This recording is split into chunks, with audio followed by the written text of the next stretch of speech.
have to commend the Rozsa Foundation because I don't know if they realized the much greater impact that this award has, because it gave a real credibility to arts management and recognition that it formerly lacked. I think it brought it to everyone's attention that there was a whole management side to the arts that we probably knew about but didn't talk about.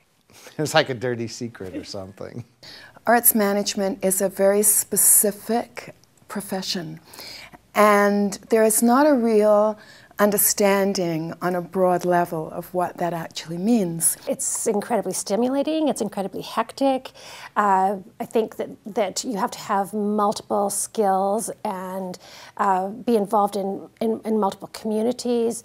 You have to be an administrator. You have to have a sensitivity towards the art form that you're there to administer, and also you have to have a real passion about connecting artists with audiences. I never intended to be an arts manager. It was never my career path, and so you will say, well, you've been doing it for 20 years, so it's obviously your career path. And it always looked to me as this, oh, that would be the greatest job in the world. And then there was the reality of, okay, I'm going to make a third of what I made before. So once you can wrap your head around that and figure that out, I never thought I would do it as long as I did. I thought it would be kind of a couple years stop and then back to the corporate sector. Some days when the life of an arts manager is pure hell, and there are other days when it's just incredibly exciting. It's certainly multifaceted and multi-challenged. There is never any predictability or consistency to it. There's always something new to look forward to. There are always new challenges, and there are always new opportunities. It's working in a world of dreams and reality, and trying to make dreams into reality, and trying to not squash dreams because of reality.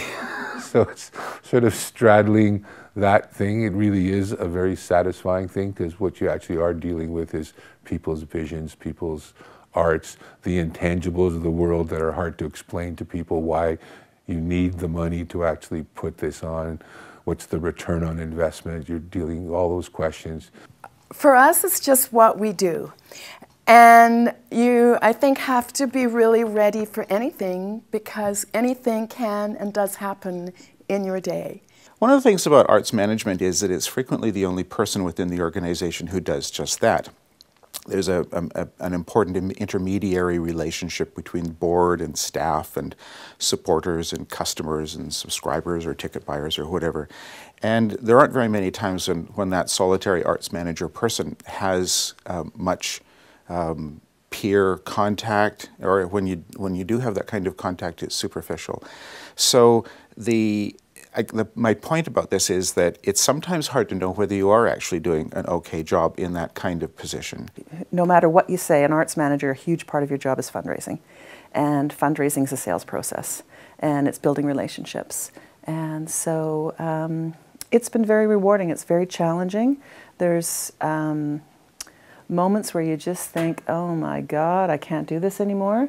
And you kind of balance of one piece of good news and two pieces of bad, and because we're always challenged with funding and funding cuts and gaining a sponsor and losing a sponsor, and it's challenging with staff because our salary levels are so low that it's hard to be competitive. So those things create challenges for a manager. There's this assumption that business has its act together, and that things actually work there, and they have all these processes, and they have lots of people, and you hear exactly the same complaints in business as you do in an arts organization. I think the difference in the business is that our brand promise, if that's what you want to call it, has to do with some artistic merit. And so you're always measuring everything on artistic merit and not just money. And in a lot of ways that's much more difficult.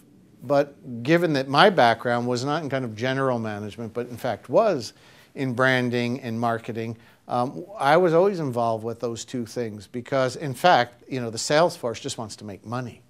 And we're trying to say, but you got to protect the brand. You can't do everything. And I think so in the arts, you get exactly that same dynamic, right? Where some people are saying, well, you got to make more money. This has got to work. It's got to pay for itself. And then you're saying, yeah, but you know what? The artistic side is very important. We have to protect that. And so in a sense, that core value, that core brand promise that you have in the arts, which is an artistic promise, Corporations have exactly the same issues. You know, they say it's a corporate or nonprofit. I think we are running businesses, and our method of success is not profit, but it's still a business that has accountability and the same strains as any small business. So, you know, I explain to people I'm running a $2 million business, and it's no different if I'm doing a nonprofit or a for-profit.